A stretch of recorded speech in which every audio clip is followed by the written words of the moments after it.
Hola, hola con todos. Hola, hola, hola, hola. Ha llegado el alma de la fiesta. Estoy muy feliz de grabar el episodio de hoy, que es de astrología, y ustedes quienes me siguen ya un buen tiempo saben que a mí me encanta la astrología. Sé, creo yo, más o menos bastante de astrología, pero no soy astróloga profesional y creo sinceramente que todos deberíamos tener, así como nuestra nutrióloga, nuestro entrenador personal, nuestro psicólogo, también deberíamos tener una astróloga o astrólogo que nos vaya guiando en todos los movimientos y tránsitos astrales, porque al menos, no sé, creo que en experiencia propia, cuando empezamos un proceso de despertar espiritual, los astros se sienten fuertes, se sienten bastantísimo. Entonces, cosas de la vida, voy a hacer una pequeña intro. Hace algunos meses me fui a Quito a visitarle a una amiga y en una reunión conocí a Sei, que es quien nos acompaña el día de hoy. Y tenemos pocos días de diferencia de nacidas y creo que eso hace que tengamos aspectos bastante similares y que de un momento al otro en una noche conectamos con un montón de cosas. Y 2 días después ya le había pedido que me haga la lectura de mi carta astral, porque en realidad nunca la había hecho con una astróloga profesional. Y nada, me encantó, me fascinó y desde ahí pues mantenemos una relación de ¿qué significa esto? ¿Qué significa el otro? Sei comparte siempre muchísima información súper valiosa en su Instagram, entonces estamos ahí como nutriendo todos estos saberes astrológicos. Entonces, este episodio lo vamos a hacer en Spanglish. No entiendo. Yo sí. Ok, ahorita estoy hablando de español, pero Sei va a hablar en inglés porque ella, bueno, ya se va a presentar, ella es de Turquía, entonces se le es más fácil hablar en inglés. Yo también por ahí estoy segura que se me va a salir el inglés y como ninguna de las dos somos nativas hablantes de inglés, así que tranquilas porque estoy seguro que todo el mundo va a entender nuestro inglés, que no es ni el más perfecto ni el más rápido. Entonces, eso, bienvenida Sei, qué gusto que estés aquí, qué gusto que hayas podido compartir con todas las personas que nos escuchan en este podcast. Bienvenida y te dejo el micrófono para que te presentes un poquito de quién eres tú y cómo te motivaste a estudiar ya profesionalmente astrología. Hi everyone. Sorry, I am not that fluent in Spanish yet. I know actually Spanish I'm talking, but not super fluent. So I feel more comfortable still speaking in English. First of all, I would like to thank you, Carlita, for inviting me here today. I'm so happy to be here. Eres mi hermano, Anakin. And I would like to share information a little bit about astrology here.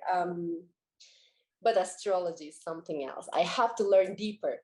And then I enrolled myself online program, diploma program in Turkey for 3 years, actually a little bit long. We're going to talk about it probably more, like how is the education and everything.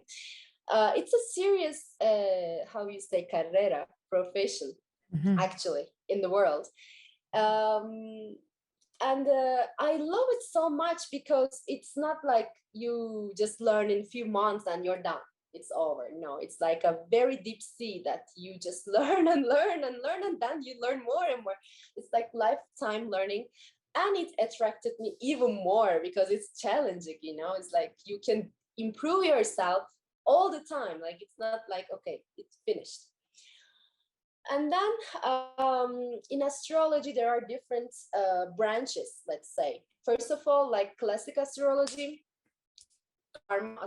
karmic astrology, let's say, Vedic astrology, and under them, especially under classical astrology, there are a lot of different branches. For example, synastry, it's about two people's relation.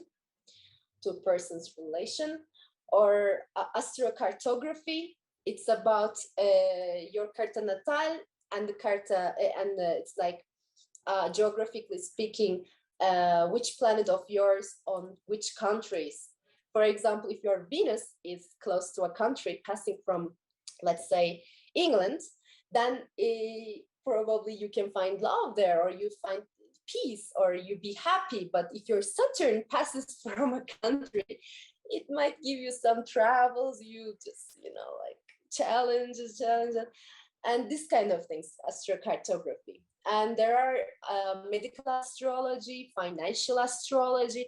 You see in the world, like financial specialists, like they study as finance in the university, they are learning financial astrology. Or there are some doctors in the world, they are learning medical astrology. This kind of branches. No esperaba eso, no esperaba eso. I was going to say, like, it's so important to clarify. I was supposed to speak in Spanish. Okay, so yes, let me change my brain. ¿Pero qué ha pasado? Ok, iba a decir que es súper importante clarificar esto de todo lo que hay detrás de un astrólogo profesional, astróloga profesional, porque mucha gente piensa que la astrología es el horóscopo del fin de semana, del domingo del periódico, cuando en realidad, o son los memes de Géminis y sus dos personalidades, cuando en realidad va muchísimo más allá. Y un ejemplo de eso son todas las culturas ancestrales que siempre se han guiado por el movimiento de los planetas. First of all, we need to understand what is astrologist, professional astrologist. In the world, there are some organizations, very important organizations. Actually, let me tell you some of them. Like here, I had written already in my notes. Like ISAR, for example, the International Society for Astrological Research. OPA, the Organization for Professional Astrology, and APAI, Association of Professional Astrologers International. For example, these are very prestigious three associations in the world for many years already. They have their ethical values, for example, how an astrologist should be, how we need to, when we have a session with our clients, we have some rules to follow, ethical, let's say, values. So these are old, let's say, old associations and organizations in the world. And there are some schools, they have approval from these organizations. Like when we talk about diploma, or let's say certificate, because I am a little bit, I'm not sure if it's the right word to say diploma, because in the end, it's not a university degree. However, it's an international certificate which is approved by these organizations, and there are not many schools in the world. I am studying right now in one of them in Turkey.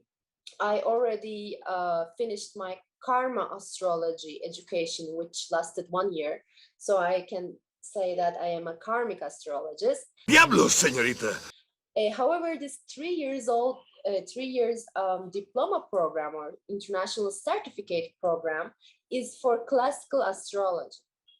And the classic astrology based on very, very old times. So the classical astrology basically is super ancient, and those times in Arabic Peninsula and Europe, it was super common, and it developed with the knowledge of astronomy. Astronomy and astrology, they developed together, because when you say astrology, it's very important to data, because astrology makes predictions towards future based on the past experiences. For example, there is this fixed star, and there was a solar eclipse, because today is a solar eclipse day also. I'm giving an example from a solar eclipse. And that solar eclipse, during that solar eclipse, let's say that fixed star was very important during the eclipse. And they were observing what is happening in the society in that time, like major important changes, and they are writing down. And right now we have a huge data pool and a lot of books that important astrologists wrote. So basically, that's how astrology works. There is no 100% how you say clarity in astrology. It's because it's not like every time it cannot give you the same consequence. It's same for tarot, it's same for numerology, it's same for astrology. They have different language, but they all aim to understand the symbolism in the universe, because universe is speaking with us with symbols. Justo te quería preguntar de lo último que mencionaste. ¿Qué nos ofrece la astrología? Porque, por ejemplo, puede ser predictiva o, como mencionas, esta astrología kármica, que cualquier persona escucha karma y tiene miedo. Pero, ¿qué nomás o cuál es el potencial de la astrología? Porque igual, como tú dices, también nos puede predecir ciertas cosas. Creo que el abanico es bastante amplio, pero tal vez si nos puedes mencionar para que a la gente le dé esa curiosidad de empezar a investigar todo lo que la astrología tiene para ofrecerles.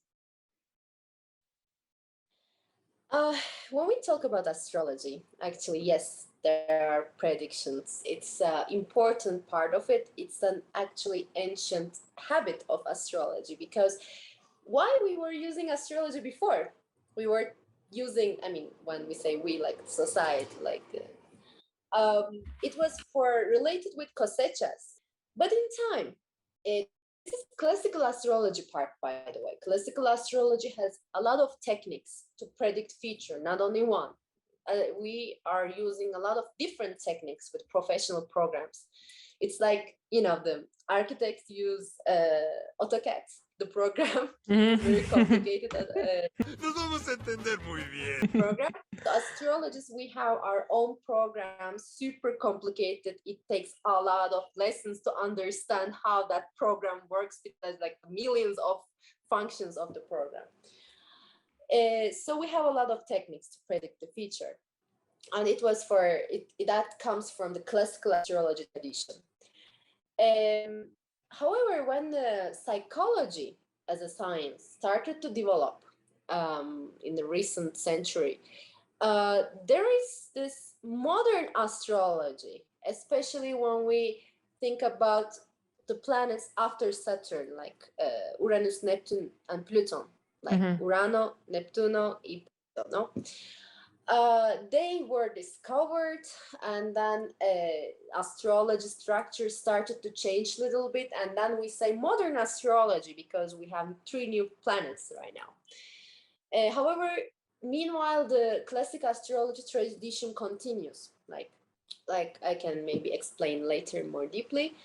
But right now, classic astrology and the modern astrology. And within the modern astrology, I like most is psychological part. Because, to be honest, for me, the most useful thing, it's the same for tarot, by the way. Not to predict something, but understand the mechanism and the psychological dynamics of the happenings. Also, if we're talking about our individual birth charts, ourselves. Psychological processes. This, for example, it's very common in modern astrology. When you say karmic astrology, it's related with reincarnation. There is reincarnation that the soul basically have this incarnation over and over and over again. And it has to get some lessons every time it comes to the world. Same for numerology, by the way. They are super parallel in this sense. And we can see with the karmic aspects, karmic planets in our carta natal, what are the lessons, karmically speaking, we should get in this life, which I am also emphasizing a lot in my sessions, because this psychological analysis plus this karmic lessons, for me, is the most important thing. Why? Because we are getting awareness about ourselves. Why we're having some happenings all over, like over and over again, like some same toxic relationships, why we cannot get out of it, like why we are ending a relationship and we're finding another person exactly similar to the previous one. No puedo creer lo inútiles que somos. Because it's basically we have to learn something there, and unless we don't learn, we're going to keep having that kind of people in our lives, or happenings, not necessarily people. So that's the point. And in our individual carta natals, we can see these lessons. For me, it's very important. When we turn back to the prediction part, of course, you can use astrology for prediction. We're all doing it. For example, solar eclipse. I recently also made a post about it. I'm doing every new moon, full moon, eclipses, this kind of important happenings. We are doing predictions. For me, the most important thing about these predictions is understanding the possibilities and getting some precautions. I forgot the word. Like you be ready. You be ready what might be happening in the near future. Some suggestions, let's say, this is important, or maybe you can arrange some things accordingly. But that's the point. Only point may be related with the predictions. What should the basics that everyone should know or pay attention? Now, what I believe, what people should know, is some important, let's say, planets in their carta natal. Maybe this is important. For example, moon. Everybody knows the sun sign, no? Like, for example, I was born in May, I'm Taurus. In that case, my sun sign is Taurus. However, there is also moon sign, there is also ascendant. This ascendant, moon, and sun, these three components are so important for us, equally important. The sun represents our conscious behaviors, our essence. However, the moon is about our inside desires, our fears, our subconscious, our soul. It's very important. And the ascendant is the environment we chose to come to this world. It's like in karmic astrology, we say that every soul chooses the family and the environment before it comes to the world. Like, everyone can think maybe, why I would choose this family? I would choose a better family. Like, you think in a very materialistic way, but the soul doesn't work like that. The soul has to complete experiences, and it's not possible to complete all these experiences only one incarnation. So you're coming and coming over and over again to complete all of them. And in this case also there is karma and dharma terms. Like, you can create a karma or you can create a dharma. Like, it's like basically something that you have to pay, let's say it's like this, negative way, or some rewards related with your previous lives. And here, ascendant is very much related with the environment you choose to come to this world. Also, when we say ascendant, it's about your physical appearance, it's about your character, it's about your behaviors. Of course, it's very, very important to us. So yeah, the moon, sun, and ascendant. Plus that, we have Saturn, Saturno, and Pluto. These are our two main karmic planets. Saturn is like a teacher on us trying to teach a lesson. And I'm sick Pluton of Saturn. is I'm sick of him. yeah, the best way is just open your arms and accept what it brings. You know, that's the best way, because the more that you deny, the more that you escape, it continues with the lessons. And the Pluton is a little bit different than Saturn, because Pluton represents a transformation. You completely change a way of thinking or the aspect in wherever Pluton, which house in your carta natal, you just change. Os pido mucha atención. That change might be a little bit in a crisis way. That's why it's hard. But the Saturn is like a teacher. Yeah. I have a question. Karmic planets. Mm-hmm. How is this, let's say, crisis or Plutonic crisis activated? How and when? Here is the Pluton. Actually, it's important which house it's in your carta natal. And for example, let's give an example. If the Pluto is the 7th house of someone's carta natal, here in that case, the person has little bit obsession about relationships. Maybe he or she has the fear of abandonment, or he or she cannot just leave the relationship, you know, like stays. Although the relationship is toxic, cannot go away. The 7th house is also about marriage. It can be about marriage, like very possessive, very jealous, very like, I cannot live without you kind of way of thinking, you know, towards the husband or wife. So what is the lesson here of Pluton? You cannot attach to someone that much. You have to learn how to step on your feet by your own. You cannot say that you cannot live without someone. If you continue with this way of thinking, I see a lot of people, not everyone, I am just underlining this part, not everyone, having divorces.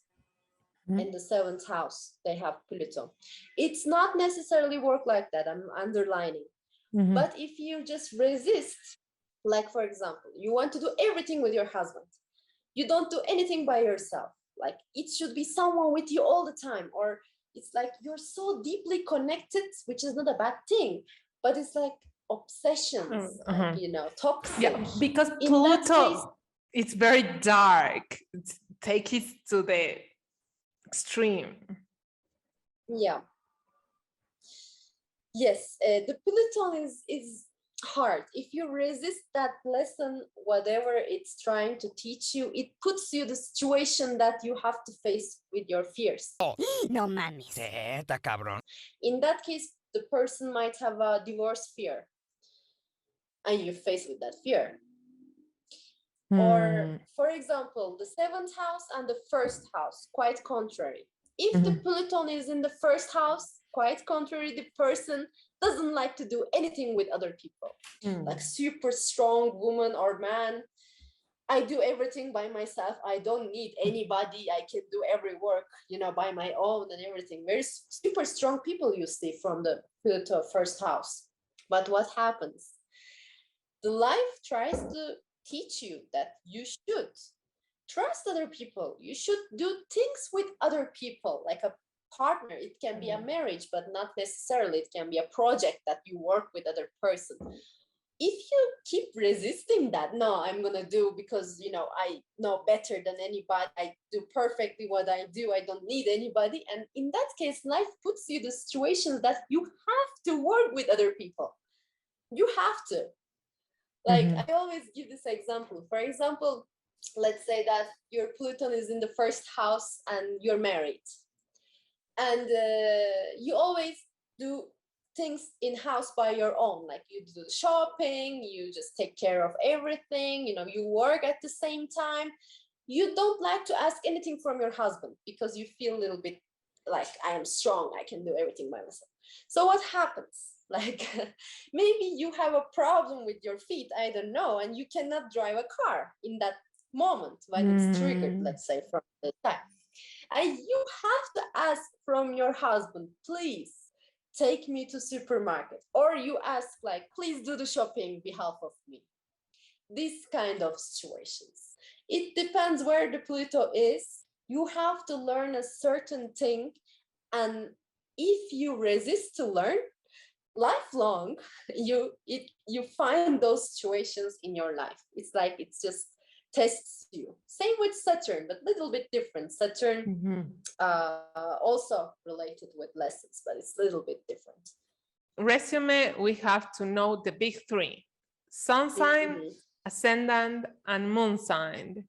Is there any other thing important in these concepts that everyone should know? Why the 2021 was so tough for all of us. So we have two planets relatively slow. One of them is Saturn, other is Uranus. Like we have others, but this year we had square, cuadrada, it's called in Spanish, square aspect between Saturn and Uranus. Urano, 3 times. Beginning, middle, and the last. The last is coming. It's not happening yet, but it's about to be happening.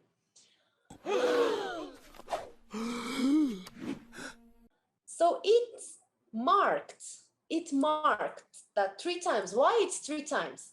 You know, the planets are making retrogrades. Like it's not, they're really making the movement of back, but they are seen as they are going back. That's why we say like that.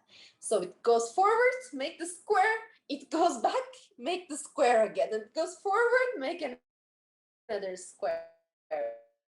Basically, slowly going already. But Saturn goes and back, makes 3 times square. The square of Saturn and Uranus. Saturn represents order, represents the establishment, like you have something like super concrete in your life, like something like your work, I don't know, like a relationship, like something that's constructed already. And Uranus is about changes, sudden changes, different things, like some shaking stuff. So what happens, those two makes square, it just shakes all of, like wherever it affects, not all of course, but wherever they affect in your carta natal individual, they try to teach you that you have to change something. You should not resist to change. Hay que hacerlo. That was the theme of the whole 2021.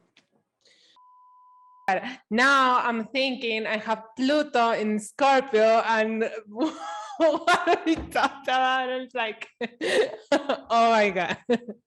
Our generation from 84 to 95, if I'm not mistaken. Everyone has it, yeah. Everyone has in a certain degree of Scorpio, they have their Pluto. It's going to be triggered. It depends if the degree of the eclipse is super close to the Pluton. Yes, definitely, it's going to be triggered. And as you see, there's no escape because our planets are all of them in a certain degree of something. And even though that's certain happening, it's not exactly that degree. With the square or opposite aspects, it can be triggered. Like we're lifetime triggered by happenings, basically.